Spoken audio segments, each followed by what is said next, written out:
좋으신 우리 주님의 은혜가 오늘 이 시간 말씀과 함께 시작하는 우리 동덕의 모든 교우들과 함께 하시기를 바랍니다. 오늘 우리가 함께 나누실 하나님 말씀은 에스겔 19장의 말씀을 가지고 함께 은혜를 나누도록 하겠습니다. 에스겔 17장 우리가 전에 보았던 에스겔 17장에서 하나님은 멸망으로 치닫는 남유다의 상황을 독수리와 포도나무의 비유로 설명하셨습니다. 오늘 19장은 같은 역사적인 배경을 가지고 사자와 포도나무의 이야기로 재차 말씀하고 계십니다. 2절에 4절까지 말씀이 이렇게 기록을 합니다. 부르라 내 어머니는 무엇이냐 암사자라 그가 사자들 가운데 엎드려 젊은 사자 중에서 그 새끼를 기르는데 그 새끼 하나를 키움에 젊은 사자가 되어 먹이 물어뜯기를 배워 사람을 삼킴에 이방이 듣고 함정으로 그를 잡아 갈고리를 꿰어 끌고 애굽 땅으로 간지라. 2절에서 4절의 내용을 살펴보면 어미 사자가 새끼를 낳고 키워 젊은 사자가 되었는데 그 젊은 사자가 사람을 잡아먹으니 이방 민족들이 그 젊은 사자를 포획해 갈고리에 끼어 이집트로 끌고 갔다라고 하는 것입니다. 여기 암사자는 남왕국 유다를 가르치고 젊은 사자는 유다의 17대 왕이었던 여호아스를 가르칩니다. 그는 23살의 왕이 되자 이스라엘 동족을 죽이고 강포와 약탈을 일삼으며 반애굽 정책을 실시합니다. 그로 인해 애굽의 바로느고 왕이 그를 3개월 만에 폐위시키고 애굽으로 끌고 갔던 사건을 얘기하고 있습니다. 그리고 이어지는 5절에서 9절의 내용은 젊은 사자를 잃은 어미 사자가 새끼 사자 하나를 다시 키웠는데 이번에는 그 젊은 사자가 궁궐을 헐고 성읍을 부수고 땅을 황폐하게 만들더니 결국은 바벨론으로 끌려가는 신사가 되고 말았다라고 하는 내용입니다. 이야기는 17대 왕이었던 여호아스를 이어서 남유다의 18번째 여호야김의 이야기입니다. 18대 왕이 된 여호야김은 궁정과 성읍을 헐고 선지자들을 살해하고 하나님 말씀이 기록된 두루마리를 불태워버린 악한 왕이었습니다. 오늘 본문의 말씀대로 그는 이방의 연합 세력인 아랍, 모압, 암몬의 공격을 받고 바벨론의 느부갓네살에 의해서 포로로 끌려가는 신사가 되고 말았습니다.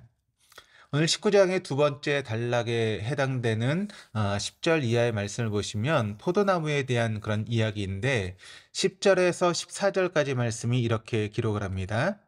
내 피의 어머니는 물가에 심겨진 포도나무 같아서 물이 많으므로 열매가 많고 가지가 무성하며 그 가지들은 강하여 권세 잡은 자의 주가 될 만한데 그 하나의 키가 굵은 가지 가운데에서 높았으며 많은 가지 가운데에서 뛰어나 보이다가 분노 중에 뽑혀서 땅에 던짐을 당하매 그 열매는 동풍에 마르고 그 강한 가지들은 꺾이고 말라 불에 탔더니 이제는 광야 메마르고 가물이 든 땅에서 심어진 바 되고 불이 그 가지 중 하나에서부터 나와 그 열매를 태우니 권세 잡은 자의 주가 될 만한 강한 가지가 없도다 하라.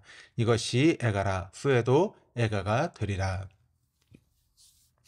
열매가 가득하고 가지가 무성한 포도나무 중에 키가 굵은 한 가지가 있었습니다.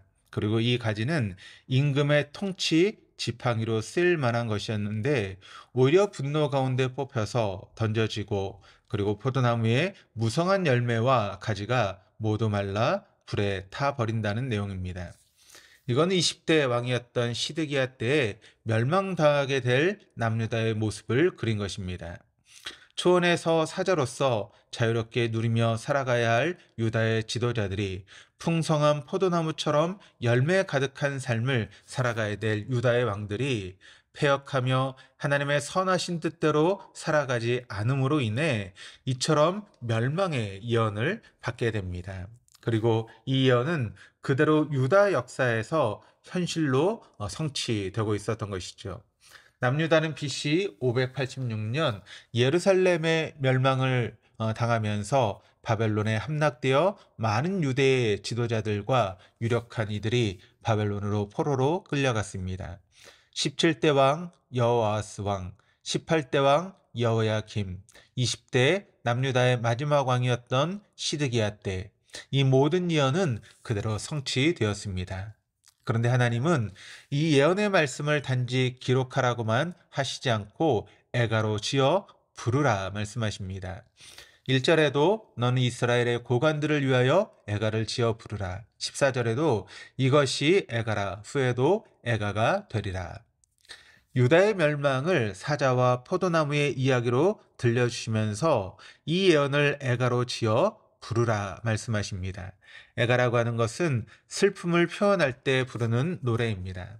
에스겔을 통해서 기록하게 하시는 이 예언은 단지 남유다의 멸망을 예고하는 것뿐 아니라 후대의 사람들까지도 이 이야기를 기억하고 함께 기억하여 탄식하며 읊조리게 하시기 위함입니다.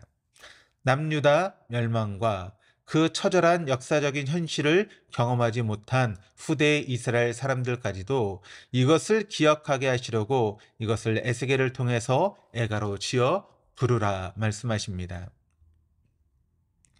이를 과거의 사건으로만 전해들을 이스라엘의 지도자들을 위하여 그리고 이후에 이스라엘 백성과 후대의 믿음의 후손들을 위하여 하나님은 애가로 지어 탄식하며 읊조리게 하셨습니다.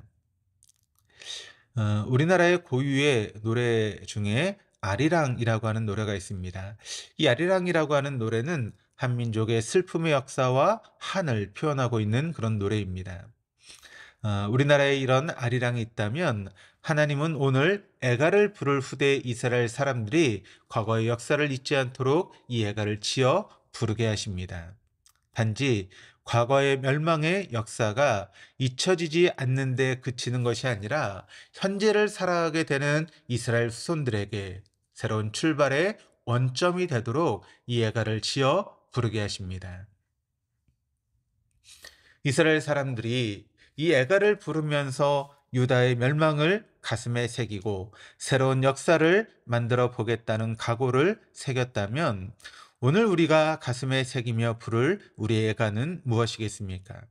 우리를 위해 멸망과 사망의 길, 고통과 모욕의 길, 버려짐과 수치의 길로 나아가신 예수의 십자가가 오늘 우리가 불러야 될 애가가 아니겠습니까?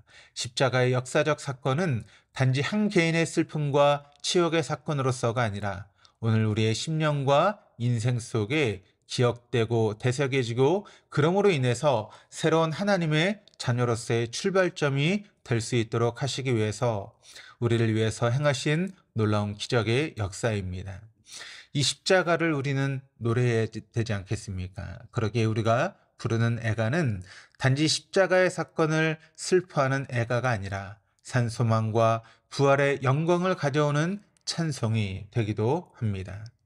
그러므로 오늘도 그 십자가의 은혜를 생각하고 그 십자가를 읊조리는 하루가 될 수 있기를 주님의 이름으로 축원합니다. 기도하시겠습니다.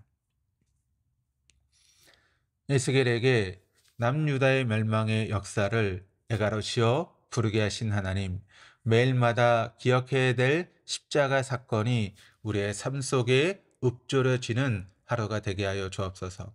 내 개인과 가정, 자녀들에게까지 영원토록 기억되는 애가로 십자가 사건이 되새겨지게 하옵소서. 오늘 하루의 삶에서 슬픔과 탄식의 애가를 부르며 내 자신이 죽고 내 욕망이 죽고 내 욕심이 죽음으로 참 예수의 부활의 새 생명이 충만한 하루가 되게 하여 주옵소서. 감사드리며 예수 그리스도 이름으로 기도드립니다. 아멘.